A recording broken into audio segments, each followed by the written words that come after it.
Welcome to Tilly's Trans Tuesdays. I've talked many times about how trans people and cis people really aren't all that different, but there's one way most may just blow your mind. Strap in for Cis People Get Gender-Affirming Healthcare Too.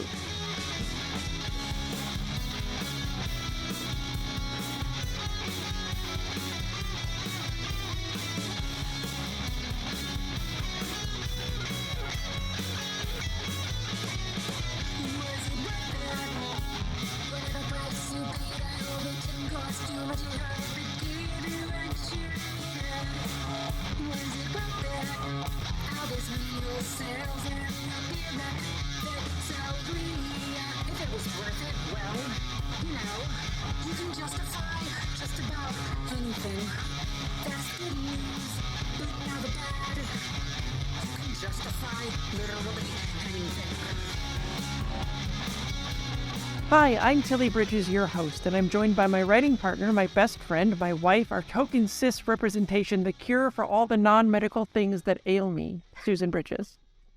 Hello. Our guest this week is Felix Mack. He's a queer and trans writer originally from Scotland. With a background in activism, Felix is now in LA trying to spread the message of trans joy from as big a screen as possible. Welcome, Felix. Hello, happy to be here. That's a big move from Scotland to LA. Yeah. Those are very different places. Yeah, it was a bit of a culture shock when I first arrived, I'm not going to lie. Yeah. Well, what brought you out to LA then? Was it screenwriting or something else? I actually met an American in Edinburgh during the International Film Festival, and we fell in love. And then the rest is kind of history. Oh, that is so sweet, though. Yeah. I know. Yeah, so we got married, and now I live here, which is remarkably warmer than where I was before. Yeah, I would imagine so. Well, I wanted to ask you a little bit about that background in activism that was in your bio. Mm-hmm. Can you talk a little bit about that? I'd love to hear what that was and what you were doing. Yeah, sure. Well, kind of started when I was like in my early 20s. I used to live on some protest sites, so I was more focused on like environmental activism. Okay. Which is obviously still really important. I kind of burned myself out on that because it's really hard to just see what's happening with the planet. Yeah. But yeah, I basically lived on a few anti open cast coal mine protests, and also on a protest site that was against a bypass going through a protected woodland. And that one actually won, which is great because there's not a lot of wins in environmental activism. So that won. And yeah, it was like a kind of really amazing time. I feel like you meet a lot of really interesting people in those kind of environments. Yeah. But it's also, there's just this great unifying factor that regardless of like all the ways that you might be completely different and not understand each other and sometimes be really terrible to each other, there's this one thing that you really fundamentally believe in that kind of unifies you. And I don't really know if I've felt that since. It's something very special to that. So I think the trans community out here in Hollywood is the closest thing, and that's really amazing to be part of. So yeah, actually that's another thing I wanted to mention recently for the folks listening. If you may not know, if you're not very into Hollywood, the Writers Guild of America is striking at the moment for better pay and living conditions because we just want writing to be a livable middle-class career again, like writing for TV and movies, and it's not at the moment for most people. And so there was a special picket of Netflix specifically for trans writers and our allies, and I was there and Felix was there. And I'm sad we didn't get to talk, but we waved a couple times. But it was a really amazing feeling to just not just be surrounded by so many trans and queer people, but trans and queer writers. You know, it's like we're such a small niche of the population, and that there were so many of us there, and it was a really amazing feeling.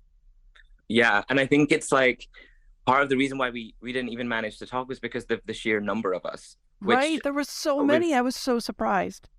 It was just so exciting. And it's also, you know, there's that thing where you're here and there's people that you're like, oh my God, this person who's been in the industry for years, who's not trans, who's here supporting us, you know. Exactly. So it really does feel like there is a community building, and the energy, for people listening, there was like a kind of a ball that was put on, so they had competitions for like best dressed and Yeah. best placards, and the energy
100% of my transition care, and they still have no system to note that.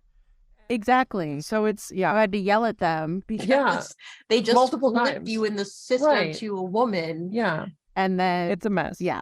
That's so wild, because like when I came here, my first appointment with like a primary care physician, again through Kaiser, she gave me this like, it was like an organ check or something it's called, and she's just like, do you have ovaries, do you have test, like literally listing all the things, and I was like, can everybody do this please? So I mean, Right? I would That's amazing. totally ask if they do that, because I was like, thank you for doing this. Can everybody do this with literally everybody? It doesn't matter if you're cis or trans, Right? because obviously that's the easy way to do it. What do you have that we might need to know that's in your body that may or may not need attention at some point? Like, it's really that simple.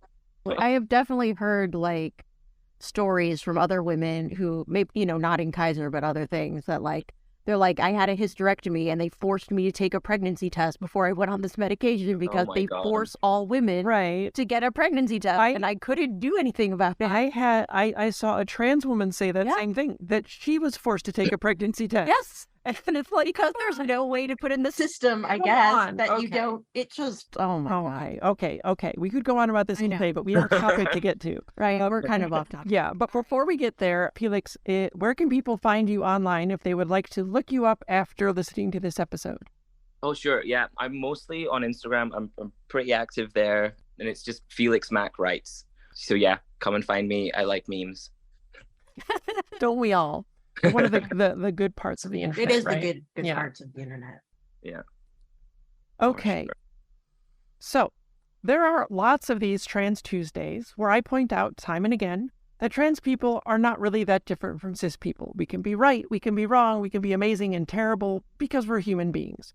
We experience the world differently, and we're certainly treated differently, especially by cis lawmakers in half of the United States.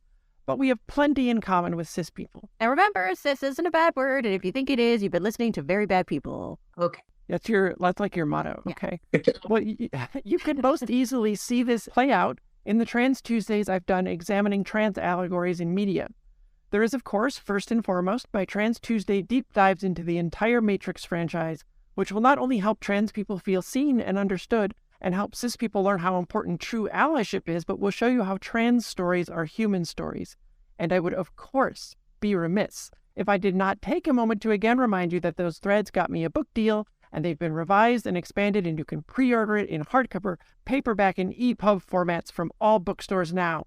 It's called Begin Transmission, The Trans Allegories of the Matrix. And you should get it. But back to the topic at hand.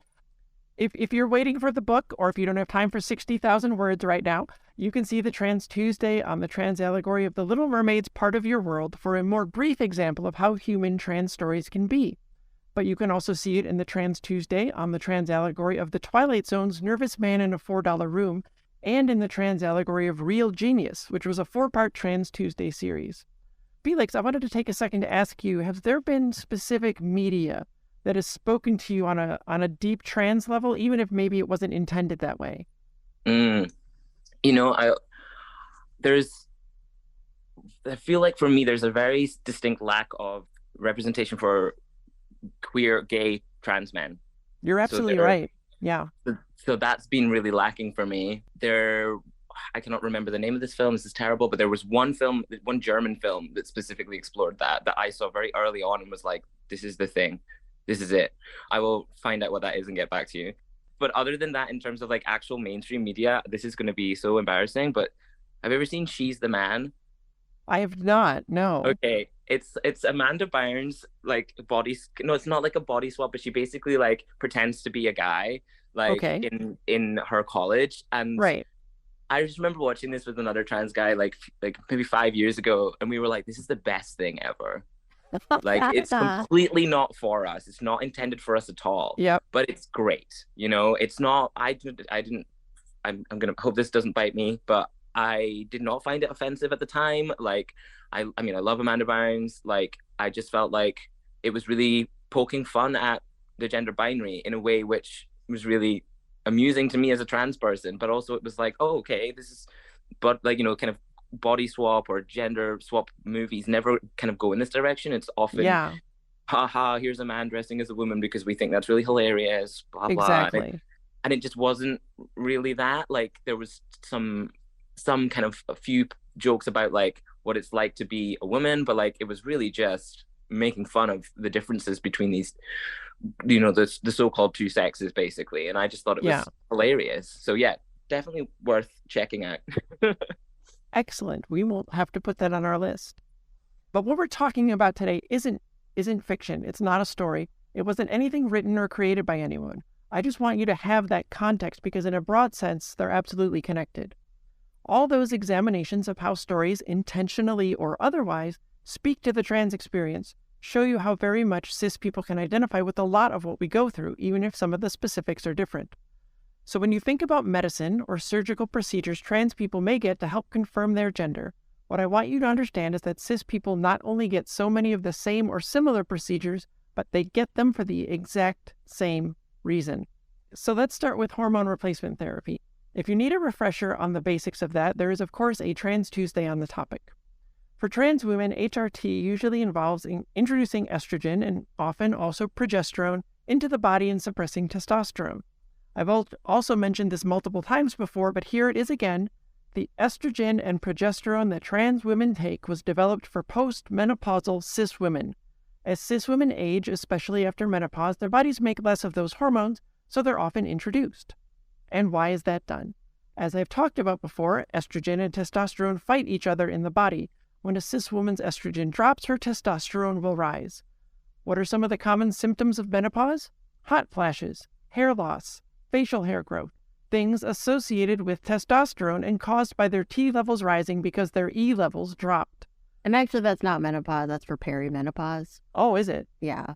See, I don't know. I'm not a cis woman. Yeah. Okay. Like, that's what you're here for. Like, getting to menopause takes a decade. Right. I know it's long. They have those symptoms for a decade. Right.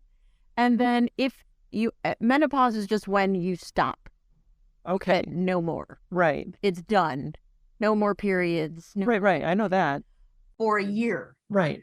But if that happens before you turn 50, you could end up with bone loss and things like that. Right. So, like, if it's previous to turning 50, especially, you might get hormones so that you don't end up with crumbly bones. Sure. Well, and you know, for cis women who experience hair loss and facial hair growth, it can make them feel terrible. And guess what we call that? Gender dysphoria. They literally take hormone replacement therapy to affirm their gender. And I've also mentioned before how all the testosterone-suppressing drugs trans women take were developed for cis men. Those drugs were developed to treat prostate cancer or enlarged prostates. They were developed to treat hair loss. They were all developed to treat problems cis men face by lowering their testosterone. And cis men often take testosterone for gender-affirming reasons. If they have low T, injections can help them with erectile dysfunction, libido, and loss of muscle mass. And if all of that isn't gender-affirming, what is? So, Felix, you've obviously gone the other way than me, and you mentioned before that you've been on testosterone for like 10 years. So what has that experience been like for you? I mean, I feel like, not to be too kind of, you know, Harry Benjamin about it, it really just felt like it clicked into place for me. It was like day and night, you know. I'm not in that way where it's like you have your first shot of tea and everything changes, because you know, for anyone out there contemplating their first shot of tea, you're going to feel like that. I felt like that. That's not what happens. It's a slow process. Yeah, it's a lot slower than you think. But like for me, the biggest change, and this is really saying something because I am the hairiest person on earth right now, but the biggest change for me was the emotional stuff. I was really scared that I was going to lose access to the emotional landscape that I had, and that I was going to, you know, have a very like small amount of emotions, and that most of them would be anger, and that is just not what the experience has been at all. I feel so much more able to regulate my emotions now that the right hormone is in my body, is the dominant hormone in my body. And you know, before I used to cry a lot, and it would be something that would really upset me. When I was really angry about something, the first thing that would happen would I would cry. And that just makes it more of a cycle. You get more angry because you're like, no, I'm trying to be angry here, you know? Right. And that's not the case. I cry a lot less, which definitely feels like, I guess I have lost access to some of that, but I still have the full breadth of emotions, and I do still cry when it matters. And as a Gemini, I am constantly processing my emotions at all times. My husband can attest to that. So, but that's definitely been the thing for me. I think when you start something like hormones, there's so many doubts. You Yeah. think after this one dose, it's going to change everything and it's irreversible because that's what we're fed. It's absolutely not the case. Right. I'm a strong advocate for kind of, mess around and see what happens. Yeah.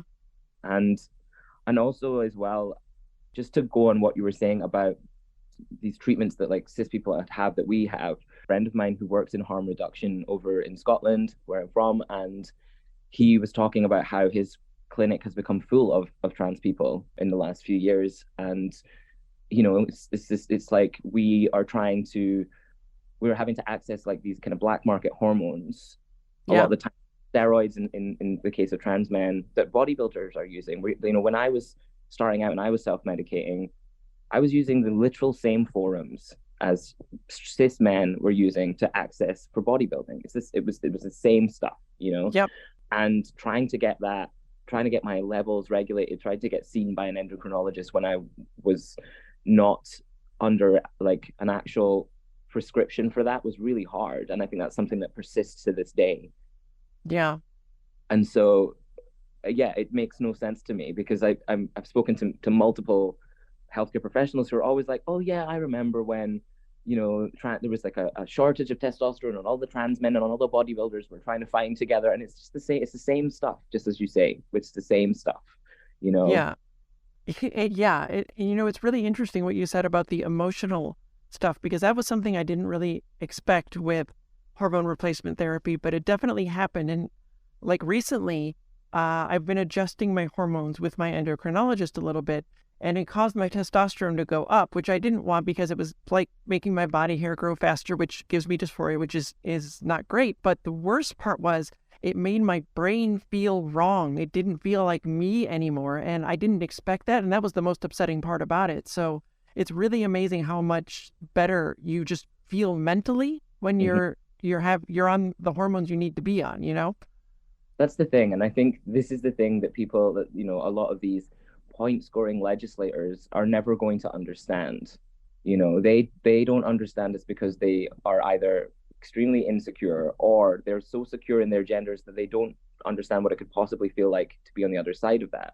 Yeah. And I mean, I was very, very unhappy as a teenager. As soon as that puberty kicked in, my mental health just went through the floor, and I had no idea what was wrong with me for so many years. And mental health I have dealt with throughout my life, but I can absolutely say that hormone replacement therapy is one of the great strides that I've made towards being a healthy and happy person. It's like a completely different map inside my brain. The neurons are different. I don't know, but exactly right. That's what it feels like. Okay, Tills. So you convinced me. I'm a science-minded and fact-believing person, so sure, I understand that HRT was all developed for cis people, and they get it too, often for the exact same reasons. I'll give you that. Well, I'm so glad you're starting to see the big picture. But gender confirmation surgeries, you say? Come on, no cis people do that. Well, buckle up, friend. This ride's going to get bumpy. The American Society of Plastic Surgeons released some stats about cosmetic procedures in 2022. There's a link to their findings in the show notes. The most popular procedure performed was liposuction, and while that's absolutely connected to our society's fat phobia, I want you to understand that it's inexorably intertwined with what our society says a man and a woman, quote-unquote, should look like. I talked a little bit about that in the Trans Tuesday on physical representation and the Hollywood ideal. If society tells you that men and women look a certain way, and that way, especially for women, is to be thin and under a certain weight, you can absolutely make a case that those liposuction procedures are gender confirmation. Because some of the women getting those procedures are doing so because they don't feel as much like women as they want to because of the implicit fat phobia society has placed within all of us. If you need more information on implicit biases, see the Trans Tuesday on implicit queerphobia and also the Trans Tuesday on internalized transphobia, which was episode 18 of this podcast. Although it's not really implicit, it's pretty explicit. Well, that too. Yes, you're right. One of those things that like people think it's fine. Well, it's both. It's yeah. And while I think the link between liposuction and gender confirmation is real and valid, I know some will find it tenuous. So let's move on to some others, like that stalwart breast augmentation.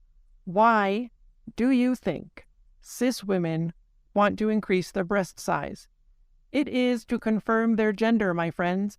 And if you're like, but you don't have to have large breasts to be a woman, you are correct. It is again implicit, and as Susan says, explicit biases in society that make some cis women feel that way, and others may want them for their own reasons, but it's still confirming their gender.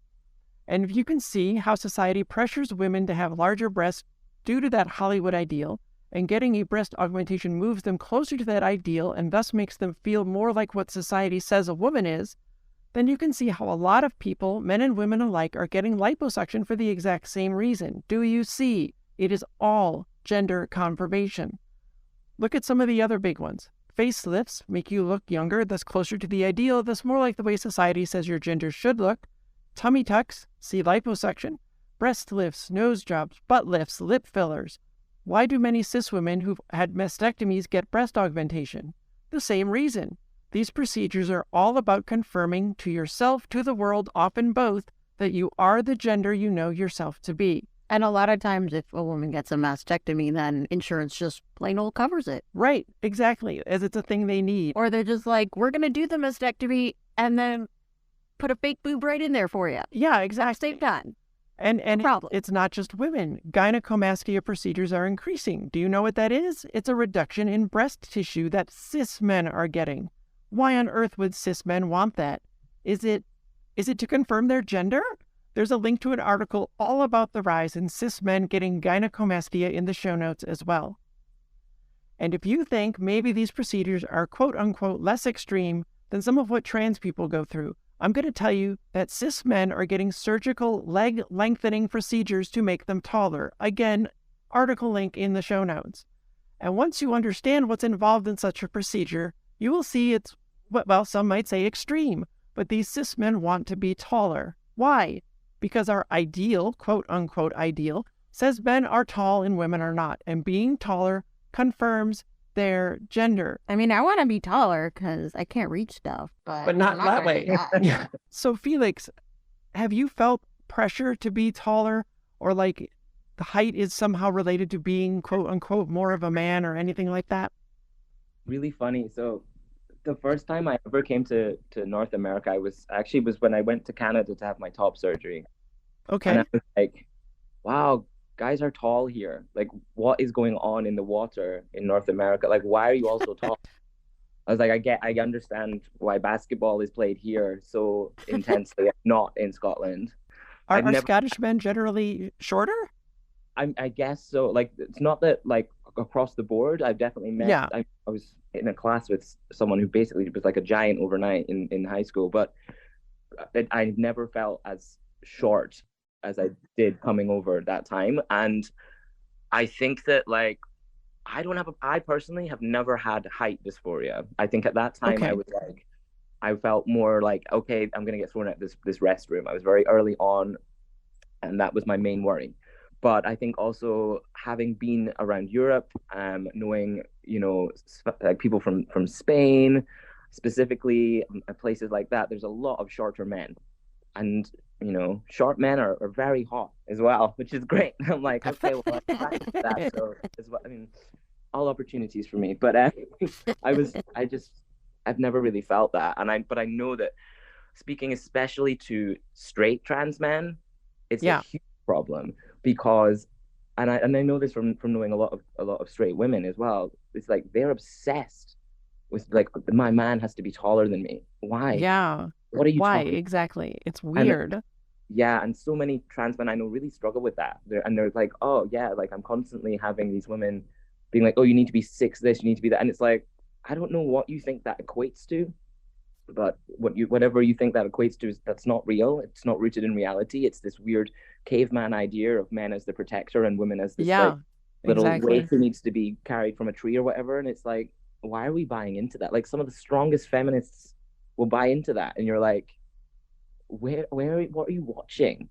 What are you reading? Like it makes Yeah. no sense to me. Yeah. Yeah. I never had height dysphoria either, but I know that on the opposite side that there are a lot of trans women who are dysphoric about their height because they feel like it helps out them to people, or that they look like less of a woman because they're 6'2" or whatever. So yeah, there's all these weird societal expectations that get levied on us all, and it's awful, and none of us deserve that. But I mean, as an aside though, yeah, it didn't change the dynamic of our relationship, I would say. what did? That like when you transition, I Yeah. felt like you couldn't Protect me anymore, and I had to protect you. Well, that's not related to height though. No, That was just but because mean, trans women are more vulnerable than cis women in society. well, right, but really, like, when you were presenting as a tall cis man. Yes. Mm. There's a certain level of quote unquote security that comes with that. Yeah. Right. So It's weird. it's a big mental change. It is, yeah. But you don't hear anyone out there complaining about any of those procedures for cis people, do you? Did you know that in almost every state that feels they must legislate against gender confirmation surgeries for trans kids, which are not happening, they still allow cis girl teens to get breast augmentations? Did you know that in those bans on trans healthcare, the people making those laws explicitly make it clear that surgeries can be forced on intersex children by their parents? Link in the show notes. Because both of those things uphold the false cisgender binary of society. And so the people banning trans healthcare are doing so only because we prove that binary is a lie. See the Trans Tuesday on the false dichotomy, also episode 11 of this show for more on that. I don't know how I can make it any clearer to you folks listening. Some trans people use hormones to confirm their gender. So do some cis people. Some trans people use surgeries to confirm their gender, and so do some cis people. You need to see the hypocrisy at play here. It's nothing more than not for thee, but fine for me. And trans people are the ones who actually need these things to alleviate the dysphoria that many of us have struggled with for a lifetime. If you're fine with cis people receiving all of that health care if it's what they want, you're just a bigoted hypocrite if you're not fine with trans people receiving all of that health care when it's what we need. What this all comes down to is bodily autonomy, and yes, there's a Trans Tuesday on that too. Either we all have it or we all don't. You do what you want with your body, and I'll do what I want with mine. And how about that's the end of it? And if you don't understand how all bodily autonomy, like the right to abortion and trans health care, is all the exact same fight, let the Trans Tuesday on Trans Rage light the way for you. Thank you for being here, Felix. It's been a pleasure. As a reminder, nobody gets to tell us what we can or can't do with our own bodies. All we trans people want is equality and access to all the things cis people have and take for granted. Help us get there, or get out of the way. Tilly Bridges, end transmission. Tilly's Trans Tuesdays is hosted by Tilly Bridges and Susan Bridges, with audio editing and sound mixing by Jillian Morgan. Special thanks to Daisy and Jane for the use of Sorry Not Sorry as our show's theme music. Please stop by and show your support at daisyandjane.bandcamp.com and soundcloud.com/daisyandjane. You can find me at Tilly Bridges on Twitter and Hive, on Mastodon at tillybridges at mastodon.social, at facebook.com/TillySBridges, and on Insta at HeckYeahTillyBridges. And you can find Susan on all of those at Susan L. Bridges. The Google Doc and social media versions of this week's topic and all past topics are available at Tilly'sTransTuesdays.com. For more information, visit pendantaudio.com. Thanks for listening.